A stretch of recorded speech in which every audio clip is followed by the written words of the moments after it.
오늘 읽을 하나님 말씀은 고린도전서 10장 20절입니다. 275쪽입니다. 재정부 집사님은 앞쪽에 있는 봉헌함을 좀 받아가서 이따 봉헌 준비를 좀 해주시기 바랍니다. 고린도전서 10장 20절 275쪽입니다. 짧은 기절입니다. 다 같이 한 목소리로 읽도록 하겠습니다. 무릇 이방인이 제사하는 것은 귀신에게 하는 것이요 하나님께 제사하는 것이 아니니 나는 너희가 귀신과 교제하는 자 되기를 원하지 아니하노라. 다시 한번 읽습니다. 무릇 이방인이 제사하는 것은 귀신에게 하는 것이요 하나님께 제사하는 것이 아니니 나는 너희가 귀신과 교제하는 자 되기를 원하지 아니하노라. 아멘. 제가 오늘은 이방인의 제사라는 제목으로 우리 한국 사회에서의 제사 문화에 대해서 우리 기독교인이 어떻게 반응하고 어떻게 정확한 지식을 가지고 대해야 할 것인가를 오늘 설교로 대신하려고 이렇게 합니다. 사실 이 제목으로 제가 설교로 결심하게 된 것은 중보기도실의 그 기도 제목 중에 목사님 꼭 제사 문제에 대해서 좀 설교 좀 해주세요 하고 올라와 있었습니다. 제가 한번 이 주제로 제가 이렇게 이야기를 했었는데 다시 반복해야 될 좀 필요가 좀 있는 것 같습니다. 오늘 혹시 본교회에 출석하지 아니하시고 가족들을 만나기 위해서 첫 우리 교회 예배에 참석하신 분들도 계실 테인데 오늘 이 말씀을 통해서 그리스도인들은 귀신과 제사에 대해서 이제 어떻게 입장을 정돈하고 생각해야 할 것인가를 여러분 좀 다듬는 시간이 되시길 바랍니다. 사실 이것은 제가 논문 형태로 쓴 것이고 오래전에 이미 발표했던 것들인데 오늘 다시 한번 합니다. 그래서 좀 내용이 굉장히 좋은 내용이 많이 있습니다. 그래서 제가 이 원문은 그대로 이미 인터넷에 올려놨습니다. 그래서 교회 홈페이지를 열어보시면 오늘 설교 내용이 그대로 원문 그대로 다 있습니다. 그래서 혹시 필요하시다면 여러분들이 요거는 내가 오늘 우리 가족 중에 혹은 나와 다른 제사에 대한 입장을 갖고 있는 우리 식구들하고 함께 좀 나눠보고 싶다 하시는 분들이 있으면 홈페이지를 통해서 다운받으셔가지고 프린트 하시면 그래서 가족들과 읽으셔도 아주 좋은 내용이 될 거라고 생각합니다. 근대화 이후 유교적인 세계관이 그 영향력을 사실 오늘날 많이 상실했습니다. 그럼에도 불구하고 아직도 우리나라의 많은 가정에서는 이번 구정 같은 명절 때마다 또 조상에게 제사를 지내고 있습니다.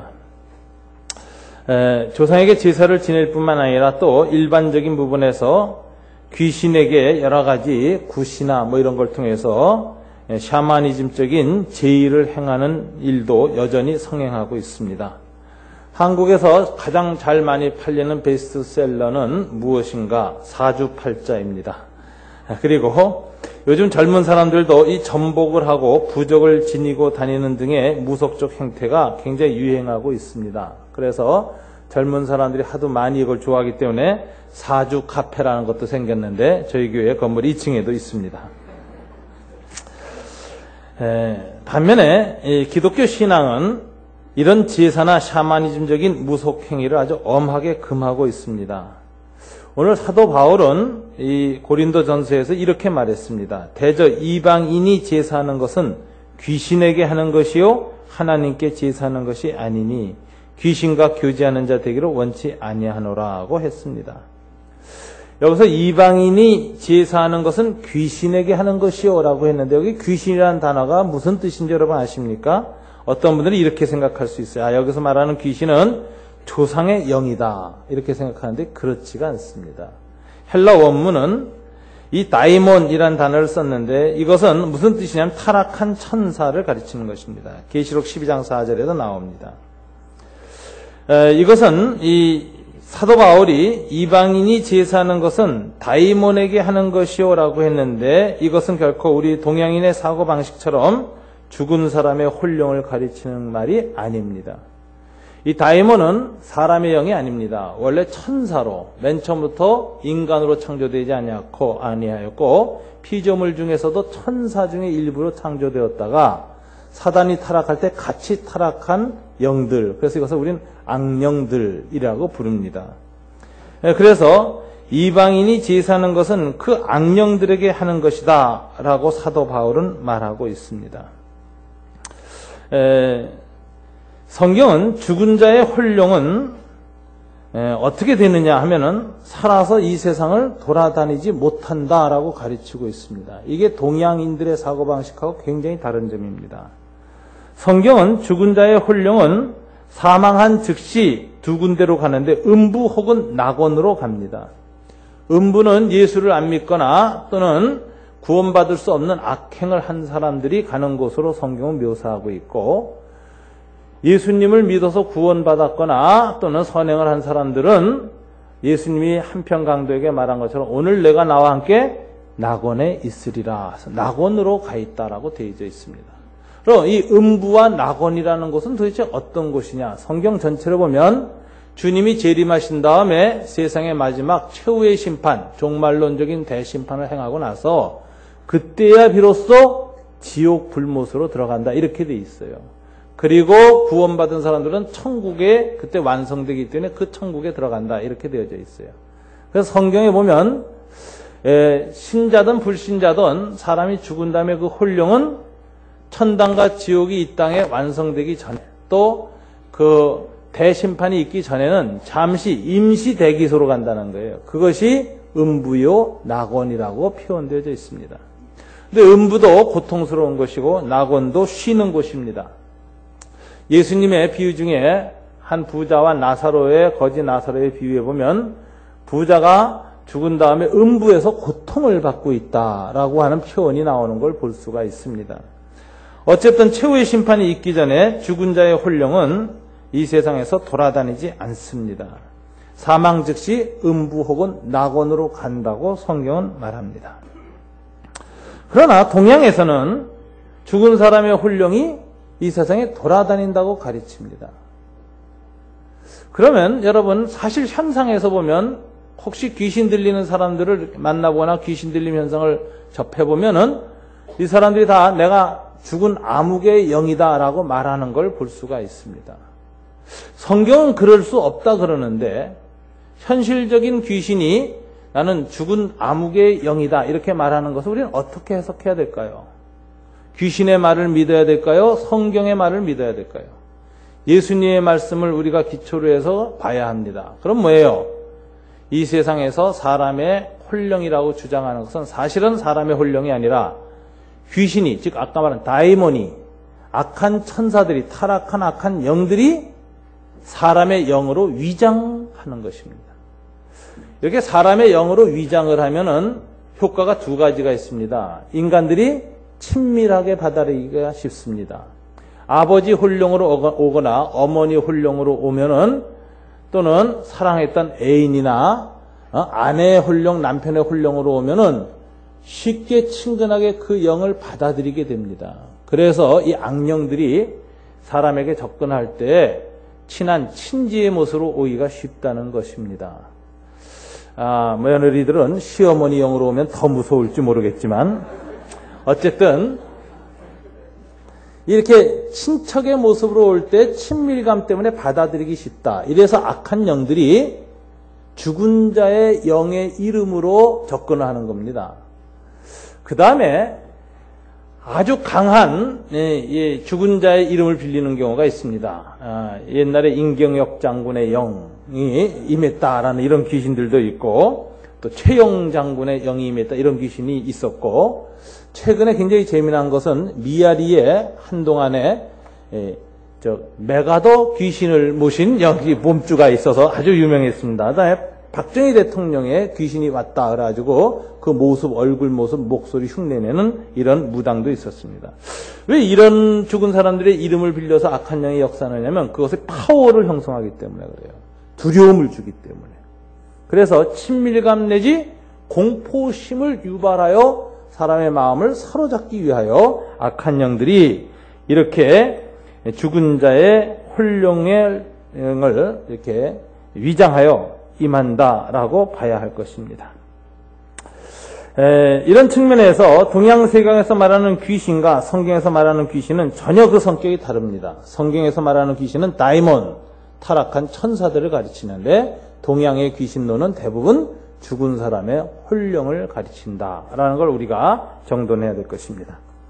그렇다면 동양에서 말하는 귀신이란 과연 무엇인가? 이걸 우리가 정돈하는데 특별히 한국 문화 5,000년 동안의 귀신이 한국 사람 속에 어떻게 형성됐는가를 역사적 순서대로 찾아봐야 됩니다.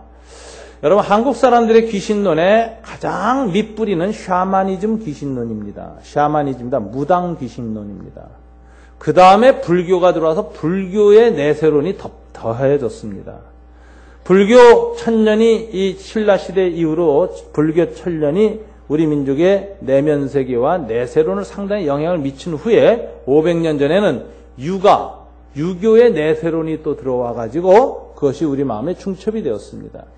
이렇게 해서 샤머니즘과 불교와 유교의 내세론이 통합되어져서 혼잡해져 있는 것이 우리 한국인의 귀신론 혹은 내세론을 형성하고 있다는 사실을 여러분이 아셔야 됩니다.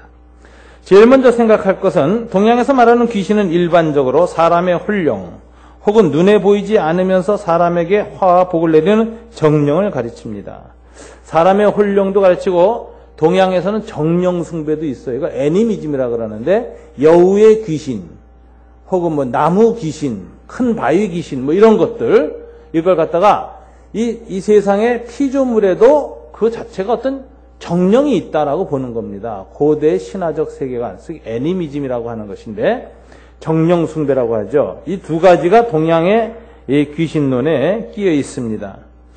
한국에는 이 정령론은 좀 약하고 한국은 훨씬 더 죽은 사람의 혼령이 귀신이다라는 생각이 더 강한 것 같습니다. 근데 중국의 이 내세론에는 정령론이 굉장히 강합니다. 청나라 말기에 쓰여진 유명한 귀신들의 이야기만 모은 책이 요제지라는 책이 있는데 그 책을 보면은 이 청나라 말기 중국 사람들의 민간 귀신들은 대부분의 짐승들의 정령이 나타나는 것을 볼 수가 있습니다. 그러나 이런 사전적 의미는 후대의 그 의미가 통합 정돈된 것일 뿐 동양의 여러 사상에 따라 귀신론은 여러 가지로 각각 다른 입장을 취하고 있다는 것을 우리는 알아야 됩니다. 제일 먼저 우리 민족의 가장 밑바닥 정서인 무당의 귀신론, 무속의 귀신론은 어떤 귀신론을 갖고 있는가 한번 살펴봐야 할 것입니다. 먼저 한국의 무속 사상에서는 사후의 인간은 혼과 백으로 나뉘어진다고 봅니다. 혼과 백이 달라요. 혼은 사망 후에, 죽은 후에도 유계로 가는 어떤 존재론적인 근거가 있는 존재입니다. 혼은 그래서 존재가 있는 거예요. 그런데 백은 일종의 에너지입니다. 육체와 결합되어 있을 때만 나타나는 에너지 덩어리를 백으로 보고 백은 땅으로 가서 흩어진다고 보는 것이 무속론입니다. 문제는 백이 아니라 혼입니다.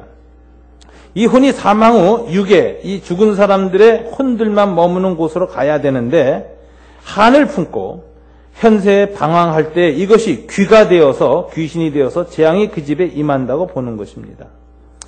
무속에서는 이런 귀신을 둘로 구별하는데 첫째는 자연신, 두 번째는 사령신, 즉 죽은 사람의 영이 된 귀신, 이 두 가지로 부릅니다.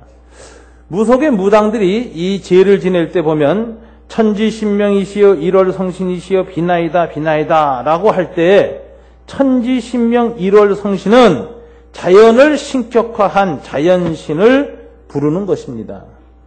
그런데 때로는 자연신 숭배가 아니라 사령신, 죽은 사람의 그 영혼을 신으로 섬기는 무속이 있는데 이때는 주로 어떤 사람들이 이 사령신이 되느냐 하면은 국가나 촌락공동체 시족의 시조, 조상의 영이 주로 사령신이 되는데 자연신이 아니라 인간신인 것입니다. 대체로 후손들은 이 조상의 영이 유계에 가도록 잘 섬겨야 집안이 평온하고 후손이 무병장수한다고 생각하여 조상신 숭배를 하는 것입니다.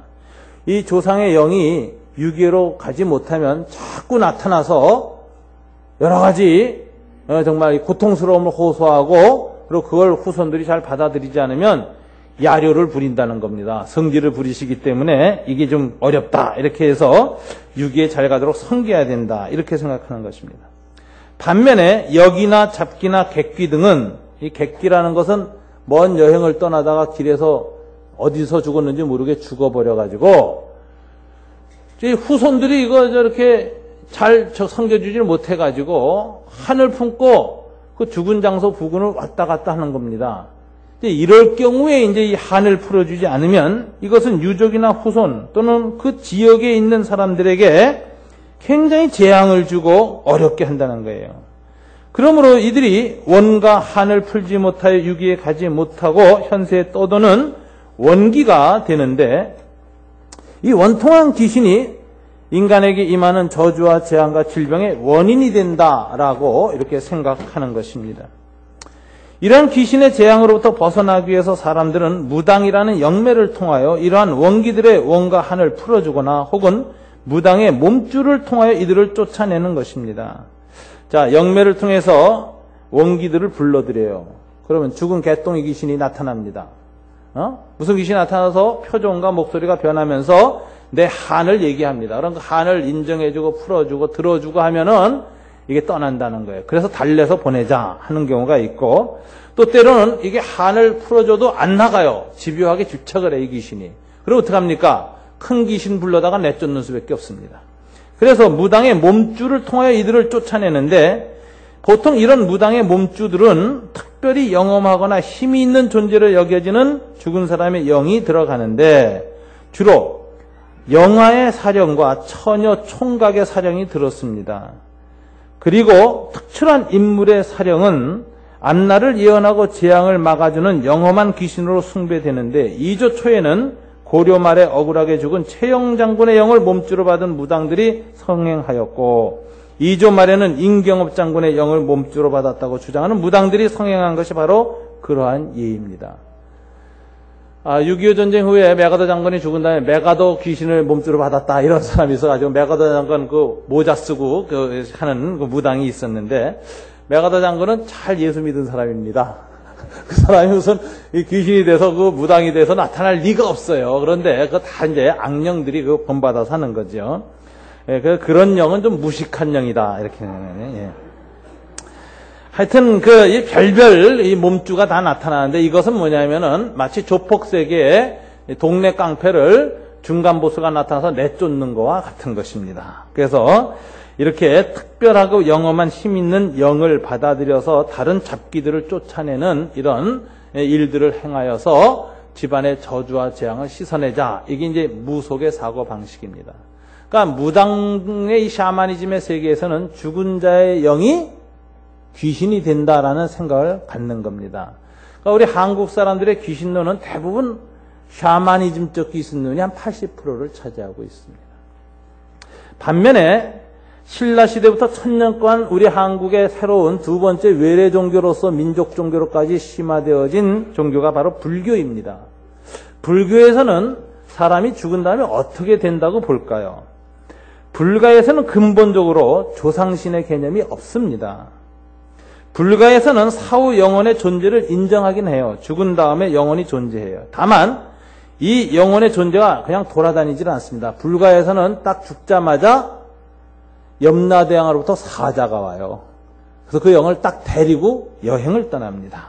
사망 즉시 황천길로 떠나 염라부로 가서 49일 만에 염라대왕 앞에서 심판을 받아 징벌을 받거나, 아니면 이제 지옥으로 들어가는 거죠. 아니면 업에 따라 윤회하여 다시 축생이나 인간으로 태어난다고 보는 것입니다. 그래서 이것은 뭐냐면은 이 염라대왕이 재판을 해서 실형을 선고하는 것이 아니라 유예하는 겁니다. 한번 좀 지켜보자. 그래가지고 다시 인간으로 태어나게 하거나 짐승으로 태어나게 해서 하는 꼬락서리를 보고 다시 재판하자. 이렇게 하는 겁니다. 불가에서는 이와 같은 이 윤회나 이런 업보에서 벗어나려면 오직 득도하여 부처가 되어 이 윤회의 고해에서 벗어나는 길밖에 없다고 가르칩니다. 따라서 불가에서는 오직 부처님께 불공만 드릴 뿐 죽은 조상신을 가정의 수호수로 섬기는 조상숭배는 하지 않습니다. 그래서 불교에서는 죽은 사람에 대한 제사 중에 가장 중요한 제사가 뭔지 아세요? 49제입니다. 왜 그래요? 49일 만에 염라대왕한테서 이제 판결받는데, 그때까지 열심히 염라대왕한테 잘 보여서 공로를 쌓아둬야 후손들의 효심에 따라서 염라대왕이 측은히 여겨 좀 봐주지 않겠느냐. 이래가지고 49제를 드립니다. 그래서 이 불가에서는 이 불공을 드리지 조상신 자체를 숭배하지 않습니다. 부처를 숭배할 뿐입니다. 이게 불가에서는 엄격하게 말해서 조상신 숭배가 없습니다. 근데 한국 불교는 독특합니다. 조상신 숭배를 합니다. 그게 왜 그러느냐? 샤머니즘의 영향을 받아서 한국 불교는 원래의 원형을 상실하고 샤머니즘화 됩니다. 그래서 여러분, 불교의 절에 가면 후기 불교의 특징인데, 옛 불교에는 그게 없지만 지방의 작은 사찰들에는 대웅전이 있고 무슨 나한전이 있고 그 다음에 뭐가 있는지 아세요? 삼신각이라는 게 있어요. 당군신을 섬기는. 이 당군신은 샤머니즘의 신이거든요. 우리나라의 전통의 이 샤머니즘의 신인데, 바로 당군신 뭐 이런 신을 또는 이 삼신각이라 시키는데, 이런 경우가 대표적으로 샤머니즘화된 불교, 민속신앙화된 불교로 분류되어집니다. 불가의 근본적 입장에서는 조상 숭배가 없다라는 것을 여러분 아셔야 될 것입니다. 문제는 오늘날 조상 제사를 드리는 데서 가장 큰 영향을 갖게 된 철학과 세계관은 유교에서 나왔습니다. 우리는 엄밀하게 유교의 조상신 숭배는 어떻게 형성되었는가를 면밀히 살펴봐야 될 것입니다. 사실 유가에서는 원래 귀신의 존재를 인정하지 아니하는 것이 대세입니다. 여러분, 유교에서는 공자님 사상에는 귀신의 존재를 인정하지 아니하는 것이 중심이다라는 걸 아셔야 됩니다. 원래 원시 유교에서는 하늘이 인격화되면서 상제 혹은 천재라는 개념만 있었습니다. 하나님이죠. 하나님. 하늘에 계신 옥황상제 혹은 천재. 그분만 인격화되고 그분만 성겼습니다. 시경에서는 천이 은혜를 베풀지 않아 백성들이 눈물바다를 이루는구나 라고 해서 하늘을 인격화했습니다. 또 다른 시경에서는 어째서 천으로부터 벌을 받는지 내지는 무엇인지 알 길이 없네 라고 함으로써 하늘을 은혜를 베풀거나 징벌을 내리는 인격적 존재로 숭상했습니다. 즉 원시 유가에서는 하늘신 개념은 있었어도 조상신 개념은 없었다는 것을 우리는 기억해야 합니다.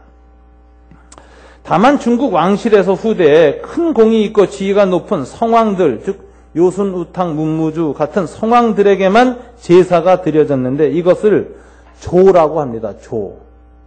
그 다음에 국가나 촌락에서 큰 덕이 있는 사람에게만 또 제사를 드렸는데 이를 종이라고 하였습니다. 한국에서는 조가 없어요. 중국에만 조가 있습니다. 우리보다 윗나라기 때문에. 한국의 임금이나 이시조선을 만든 이성계나 그 사람들의 모든 위패는 종입니다. 종. 그래서 종묘라고 하죠. 종로가에. 이시조선의 왕실의 지도자들, 왕들을 모신 위패와 사당을 모신 것을 종묘라고 부르지 조묘라고 부르지 않습니다. 그러면은 중국에서 군대를 이끌어서 쳐내려옵니다. 이거는 중국 황실을 정말 얕보는 것이다. 그래서 지방의 국가에서 종이라고 씁니다. 그처럼 이 조선은 종이라는 개념을 사용하게 되었습니다. 이처럼 조와 종이 일부 조상신과 연결되었습니다. 이처럼 조와 종은 그 제사의 성격이 결코 조상신과 연결되진 않고 국가신 혹은 시조신과 연결되었습니다. 그러나 주나라 때에 이르러서 혈통의 조상에게 제사를 지내는 것이 민간에 성행하여 자리를 잡았습니다. 그러니까 우리 집안 혈통의 조상에게 제사를 지내는 것이 민간에 자리 잡은 건 주나라 때입니다. 이와 같은 제사 예법에 대해서 하늘신이나 국가신이 아니라 개인의 조상의 신에게 제사 지내는 것을 예법의 문란이라고 공자는 한탄하였습니다. 그러면서 공자는 뭐라고 말했냐면 조상신에게 드리는 제사만 효의 연장, 효의 표현으로서 소극적으로 인정하였을 뿐 다른 귀에게 드리는 제사는 도에 맞지 않으며 복록을 구하는 것으로 아청과 다름없다고 비판하였습니다. 그러면서 이런 말을 했습니다. 더 나아가 사람을 섬기지 못하면서 어찌 귀신을 섬기겠으며 삶을 모르면서 어찌 죽음을 알겠는가라고 하였습니다. 그러니까 이 공자님은 귀신 섬기는 것보다 더 중요한 게 사람 섬기는 거라고 했어요. 죽음 이후의 일에 대해서 자꾸 형이상학적 고민을 하는 것이 아니보다 삶의 문제를 더 깊이 고민하고 바로 사는 게 더 중요하다라는 아주 경세적, 현실적 입장을 갖게 됩니다. 논어에서는 옹편에서 귀신을 공경하되 멀리하라 하고 권고까지 합니다. 뭐 귀신을 무시하거나 이러지는 않되 가까이 하지 말라, 멀리하라고 권고했습니다. 이처럼 유가는 효의 연장으로서 조상신 숭배를 마지못해 허락했을 뿐 샤머니즘적인 기복의 동기에서 귀신 숭배하는 것을 엄히 금하였습니다. 이러한 중국의 이 유교의 원리가 우리나라에 조선에 들어올 때 조선의 초성리학자인 정도조는 그의 유명한 책 삼봉집이라는 책에서 불시잡변이란 글을 썼는데 거기에서 유일하게 귀신에 관한 언급을 합니다. 뭐라고 하느냐면은 사람이 죽으면 혼기는 하늘로 올라가고 체백은 땅으로 내려가니 자연으로 흩어집니다. 사후에 혼기와 체백이 다시 합하여 생명이 될 수 없다는 이치 또한 명백하지 아니한가.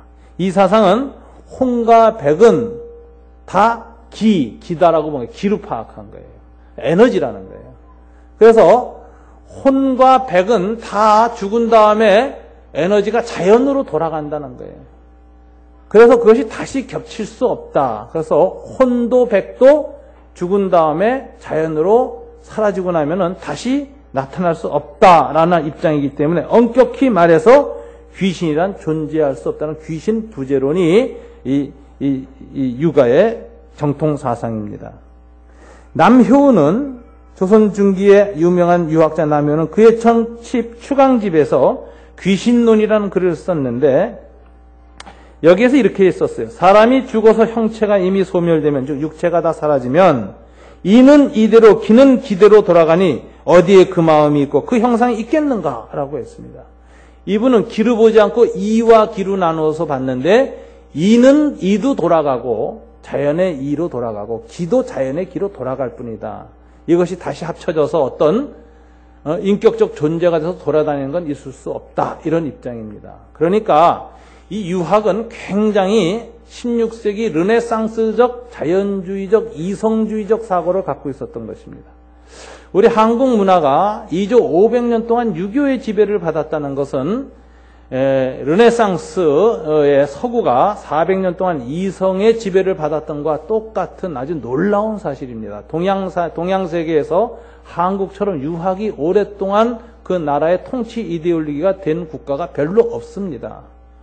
이것은 한국 문화는 이미 16세기부터 시작해서 근대에 이르는 그 500년간 15세기에서 500년 동안 오히려 서구보다도 더 빨리 이성을 통치 이데올로기로 삼는 놀라운 이 르네상스적 문화를 이루어오는 특징을 가졌다는 것입니다. 이런 과학적 이성적 사고를 하기 때문에 사람이 죽은 후의 삶에 대해서도 이와 기로 파악하고 그것이 자연으로 돌아가면 끝이다. 이렇게 보는 오늘날 과학주의적 사고와 비슷한 내세관을 이미 유학자들은 가졌던 것입니다.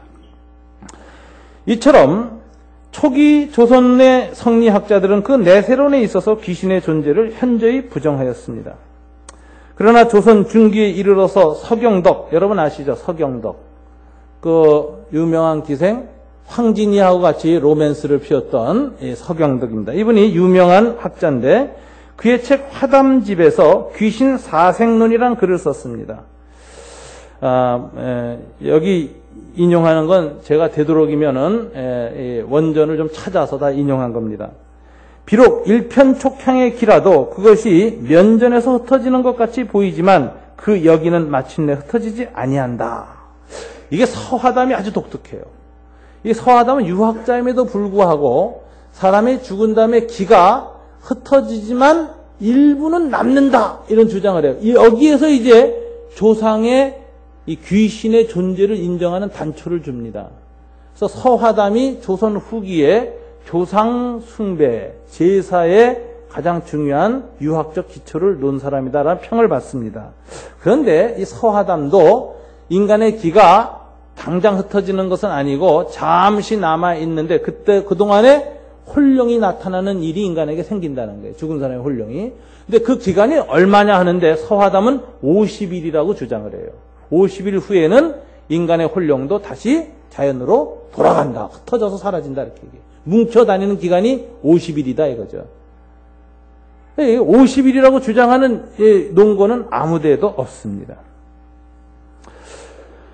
이래서 서화담은 귀신의 존재를 인정하는 희미한 단초를 놓았고 음정 및 기의 활동체로서의 귀신을 인정하고 사후 제사의 필요를 이렇게 기초를 놓았습니다. 한국 사람이 죽은 사람의 혼령을 의미하는 귀신을 숭배하는 것은 거의 대부분 샤머니즘의 영향 탓이지 불가나 유교의 영향이 아닙니다. 비록 유교에서 효의 표현으로서 조상 제사를 허락하였으나 이조차도 유교의 고유한 전통이라기보다는 중국의 고대 신앙으로부터 유래한 것일 뿐입니다. 오늘날 한국 사회에서는 제사가 유교의 산물인 것으로 오해하는 경향이 있지만 실제로 유교가 한 역할은 중국 민속의 제사를 효의 차원에서 예법으로 확립한 것에 지나지 않습니다. 따라서 조선 초에는 제사를 드리는 사람들은 누구만 드렸느냐면은 일부 사대부층에 속하는 사람들만 조상 제사를 지냈습니다. 여러분, 이 놀라운 사실은 이 양반 제도가 무너집니다. 임진왜란 때 무너져요. 임진왜란 때 양반들이 다 서울 도성 버리고 도망가고 난 이후에 노예 문서가 한양에 있는 게 다 불타버립니다. 그러면서 누가 진짜 양반인지 구분할 수 있는 근거가 사라집니다. 그래서 조선 말 철종 때에 이르러서는 전 국민의 7할 정도가 양반이 돼버리는 일이 생겨요. 가짜 양반이 엄청나게 생깁니다. 신분 해체 상황이 도래합니다. 이러면서 새로이 양반이 된 사람들이 그전에 안 드리던 양반이 되었다는 의식으로서 제사를 열심히 드리기 시작합니다. 그래서 전 국민의 70%가 제사를 드리게 되는 일이 조선 후기 철종 이후에 나타나는 사건이다라는 것입니다. 그러니까 우리 민족들이 조상 제사를 드린 것은 이조 시대에도 아주 후기 때라는 걸 기억하시기 바랍니다. 즉 그 양반이라고 주장하는 분들의 70%가 가짜라는 것을 아시기 바랍니다. 자, 이렇게 해서 이제 조선 후기에 조상 숭배로서의 제의가 이렇게 흥행하게 됐는데 이제 기독교가 들어오면서 이 부분에 충돌이 일어납니다.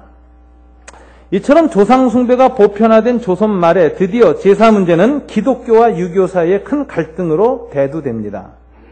특별히 1791년 정조 신해년에 기독교가 천주교가 들어오죠. 주로 누구한테 들어오냐면 그때 남인 계열들, 정조 이산의 새로운 측근으로 들어서서 노론들을 갖다가 혁파하기 위해서 신진 사대부 세력들, 즉 정약용 같은 사람들이 다 남인 계열의 신진 사대부인데 이 사람들이 서학을 공부합니다. 천주교를 연구합니다.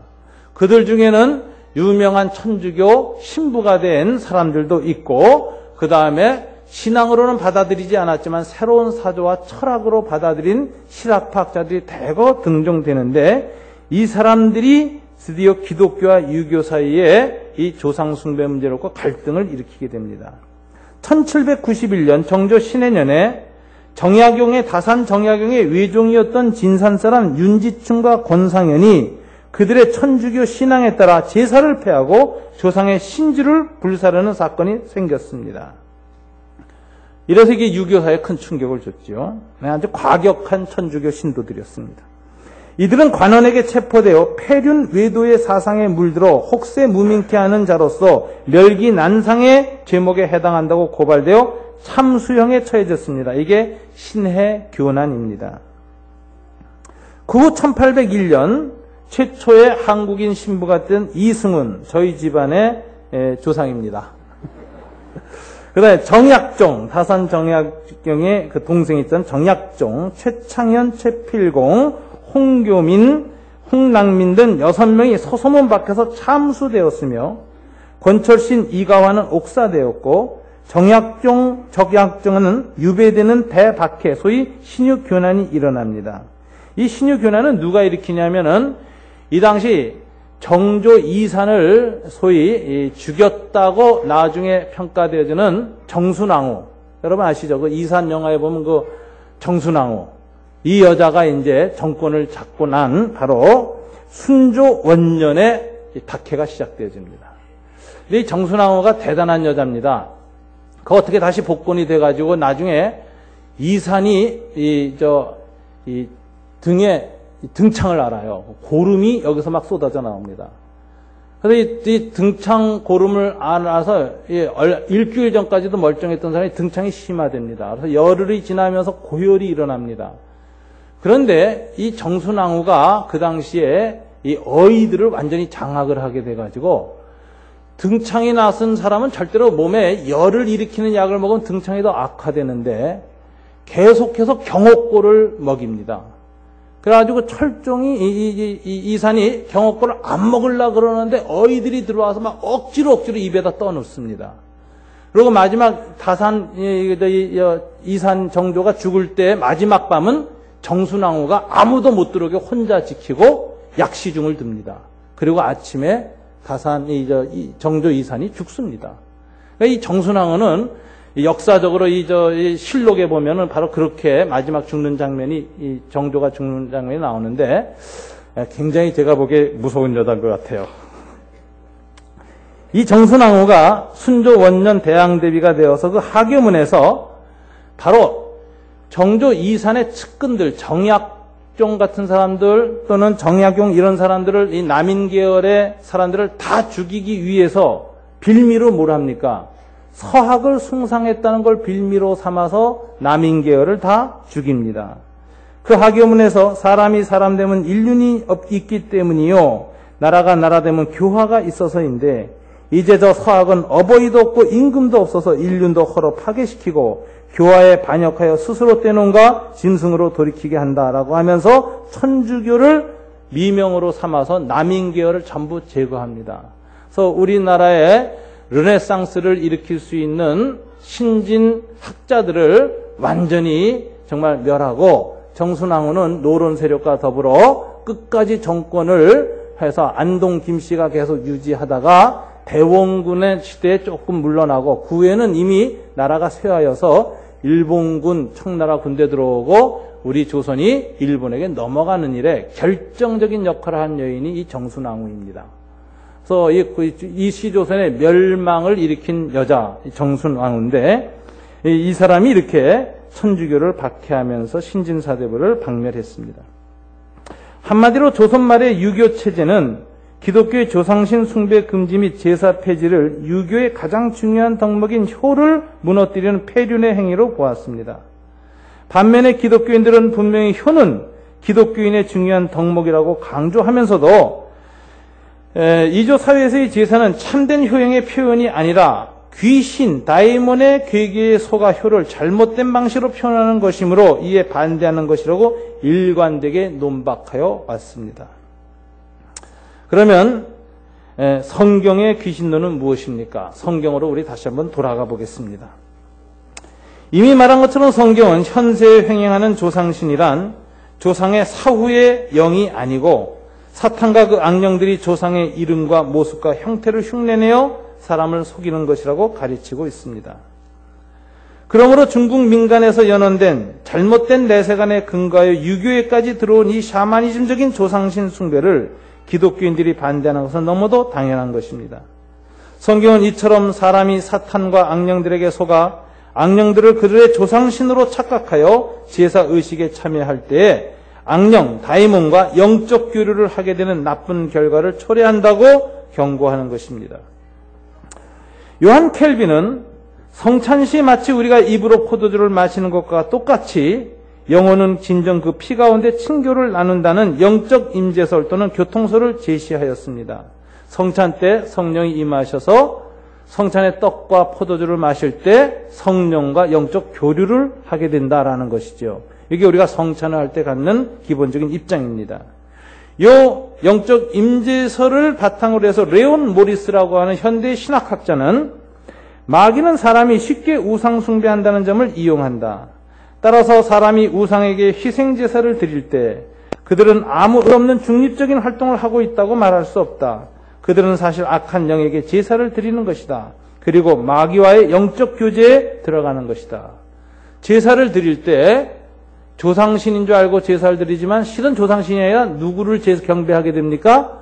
악령들과 접촉하게 되어지고 그때 악령들과의 교제에 들어가게 된다라는 입장입니다. 영국의 유명한 성경학자 버클레이 박사는 고린도 주석에서 말하기를 이렇게 말했습니다. 마귀들과 악령들은 언제나 사람의 몸에 들어가려고 숨어 기다리고 있었으며 실제로 들어가면 그 사람의 몸을 상하게 하고 마음을 혼란스럽게 하였다. 이 영들은 사람들이 음식을 먹을 때 그 음식에 머물러 있다가 그 사람 안으로 들어갔다. 그리스도인들이 이것을 먹을 수 없다라고 말했습니다. 고린도 교인들에게는 이 문제가 아주 심각한 문제였습니다. 그래서 이 고대의 이 동양이나 서양이나 막론하고 소위 컬트밀이라는 용어가 있어요. 제의 식사라는 겁니다. 제사를 지내고 난 다음에는 그 귀신에게 바쳤던 상대방이 어떤 신이든 간에 바쳤던 제물을 제사 드렸던 사람이 다 함께 먹는 것입니다. 우리나라에도 설렁탕이라는 음식이 어떻게 유래됐습니까?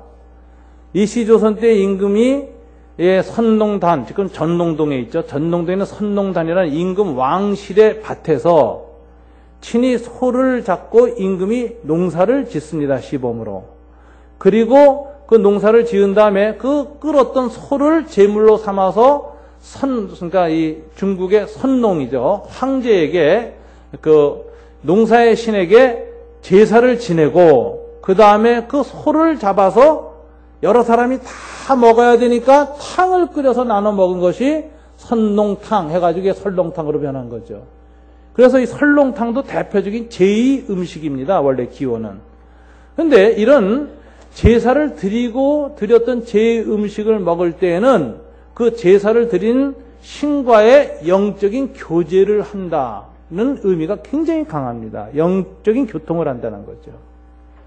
그래서 기독교는 이 제의 식사를 어떤 형태든지 금합니다. 성찬 외에는 어떠한 신에게 드린 음식을 가지고 먹을 수 없다라는 것입니다.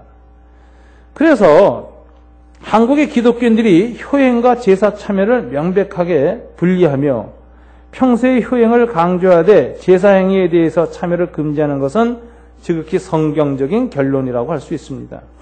신명기 32장 15절부터 17절에 보면 그들은 하나님께 제사하지 아니하고 마귀에게 하였으니 곧 그들이 알지 못하던 신 곧 너희 열조에 두려워하지 않던 것들이로다라고 하였습니다.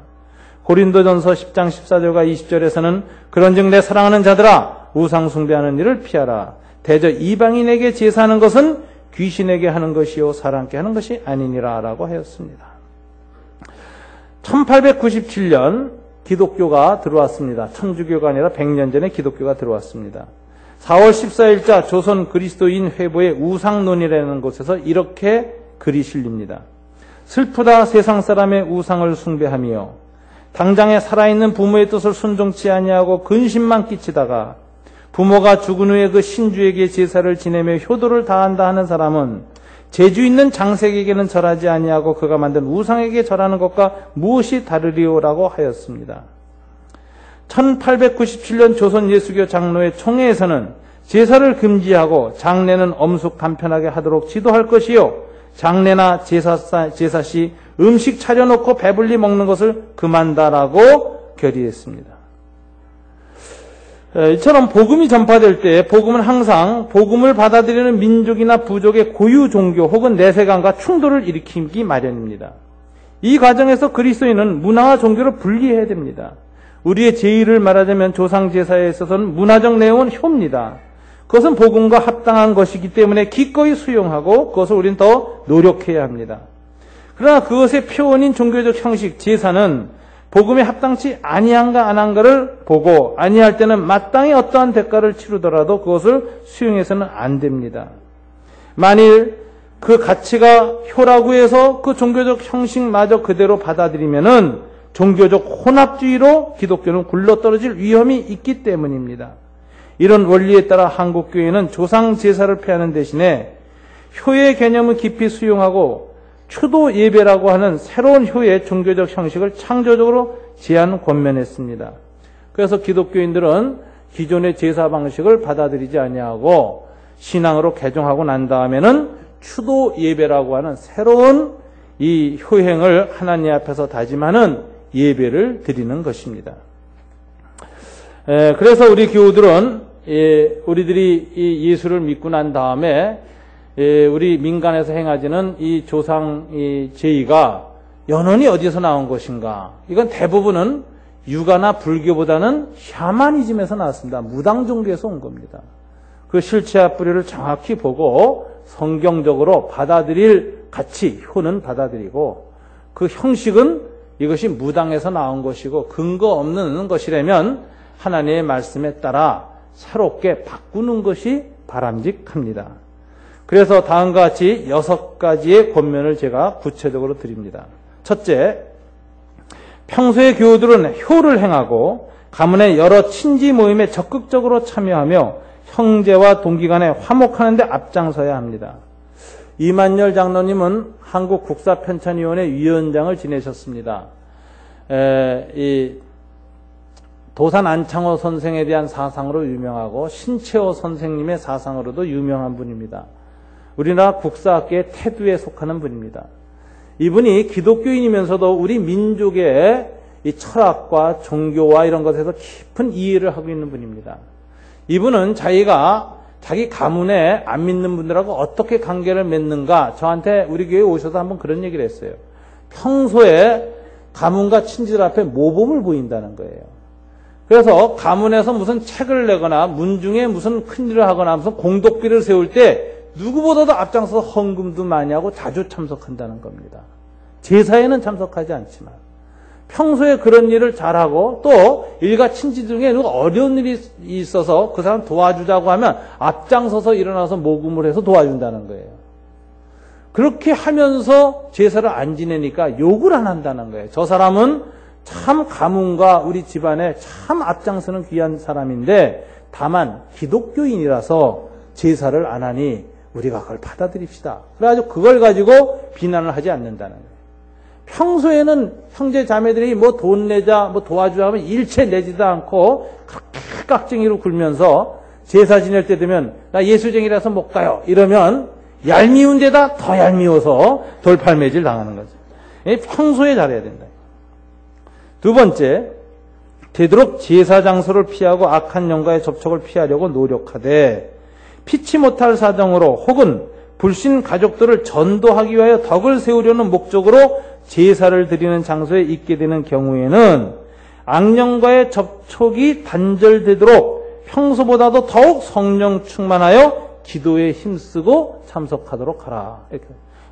제사 드리는 장소에 가서 절은 안 하더라도 딱 가서 있을 경우에는 평소에 더 열심히 기도하고 성령 충만해서 가라 하는 것입니다. 세 번째, 동시에 그 과정이 치열한 영적 전쟁임을 의식하고 가족과 일가 친척이 악한 영과의 교제에 빠지지 않도록 간절히 중보기도 해야 합니다. 그래서 가족들은 모르고 조상신에게 절한다고 절하지만 그 절을 통해서 악한 영이 접촉하는 것을 막으려고 중보기도를 하라는 것입니다. 그럼 악한 영이 그 사람 때문에 못 온다는 거예요. 그래서 나머지 안 믿는 가족들이 제사를 드리면서 효행만 하지 악한 영과는 접촉하지 않게 되니 가족을 위해서 아주 좋은 일이다라는 것이죠. 그래서 그 한국 기독교 100년사에 보면 어떤 예수 잘 믿는 며느리가 시집가 가지고 그 제사 음식을 열심히 차려요. 앞장서서 가서 먼저 가서 차리고 앞장섭니다. 다른 며느리들은 제사 당일이나 이렇게 뭐 하루 전이나 겨우 와서 뭐 이렇게 일하려고 하는데 예수 믿는 며느리는 3일 전에 가는 거예요, 시골에. 그래가지고 시어머니와 같이 장도 다 보고 집안 청소니 뭐니 다 하는 거예요. 얼마나 본이 됩니까? 그래서 그냥 제사상을 잘 차리는데 밤에 몰래 루즈를 가지고 제사기 밑에다 십자가를 탁탁 붙여놓는. 그렇게 기도한다는 게 귀신이 일체 못 오고 우리 사랑하는 시어머니와 우리 신우들 이게 다 귀신하고 접촉하지 못하게 하다가 기도하는데 그런 일들이 굉장히 많아가지고 하루는 시어머니가 꿈을 꾸는데 죽은 시아버지가 나타나서 네 며느리 때문에 난 니네 집 못 간다. 그러고 슬피 울며 떠나더라는 겁니다. 여러분 이런 식으로 가족들을 위해서 이제 애를 써야 된다는 거예요. 그래서 4. 더 좋은 건 추도 예배 드리는 겁니다. 추도 예배를 드릴 시에는 고인의 사진을 세우는 것 외에 향촉이나 음식이나 제사상을 차리지 않도록 하고 엄숙하고 단정하게 고인의 덕성과 인품과 선행과 신앙을 되돌아보며 생전의 당부와 유언과 교훈을 되새기면서 온 가족이 서로 화목하고 더욱 힘써 하나님을 섬겨 땅에서만의 가족이 아니라 하늘의 가족이 되도록 서로 권면하여야 한다. 그 다음에 5. 추도 예배 시에 혹 불신 친지나 불신 가족이 참여할 수 있습니다. 장남이 내가 추도 예배 드리겠다니까 할 수 없이 이제 앉아있는 경우가 있어요. 예수를 믿지 않지만. 그러나 그들의 비웃음을 받지 않기 위하여 잘 준비된 추도 예배 순서지 및 생전의 부모님의 육성 녹음과 영상을 준비하고 부모님께 효행하지 못한 것과 형제간의 우애를 더 깊이 못한 것을 깊이 회개하며 새롭게 가족 사랑을 실천할 것을 다짐하고 부모님이 주신 가훈둔을 되새기면서 잘 준비된 기도와 설교 말씀을 함으로 나머지 불신 가족에 깊은 감동을 주어서 예배 제사 형식으로서의 제사보다 이것이 더 깊은 진정한 예배로구나 라는 감동을 주도록 노력해야만 합니다. 그래서 추도 예배 시에 추도 예배 순서지 좀 좋은 종류로 만들어야 돼요. 거기에 돌아가신 분들 사진도 좀 이렇게 좀 그 컴퓨터에도 다운 받아가지고 좀 올려놓고 순서지도 잘 만들고 거기에 집안의 가훈이나 살아계실 때 줬던 자녀들에게 좀 부탁의 말 같은 것도 좀 적어놓고 부모님들의 일생의 연역도 다 되새기게 하면서 이렇게 추도 예배를 드리면 기독교 신앙이 아닌 사람도 가서 이 기독교인들의 추도 예배가 실은 우리들의 제사보다 훨씬 더 내용이 있고 감동적이고 정말 우리 가족에게 유익하구나. 이런 그 대체로서의 그 가치를 분명히 드러내도록 엄중한 준비를 하라는 것입니다. 6번째, 추도 예배 후 하나님께 감사하며 온 식구와 함께 준비한 음식을 나누는 것이 좋다. 경우에 따라 음식을 차려놓고 둘러앉아 예배 후 식사를 하여도 무방하다. 여러분 이런 식으로 해서 우리 설날의 민족들의 명절에 온 가족이 모여서 함께 친교와 사랑을 나누는 것 잘하되 여러분 우리가 기독교인이 어떻게 하면 성경적인 내세관을 가지고 바른 영이나 죽은 사람들의 그 존재에 관한 지식을 가지고 우리가 바로 온 가족을 감동시킬 수 있고 불신자들한테 조롱받지 않고 효행을 더욱 내용 있게 행하는 사람들이란 칭찬을 받는 그리스도인이 되는가. 이런 걸 잘해야 우리가 전도를 잘할 수 있고 사람들을 하나님 앞에 이끌어낼 수 있다는 걸 깊이 새겨서 이번 구정 하나님께 영광 돌리게 되기를 주님 이름으로 축원합니다. 기도하겠습니다.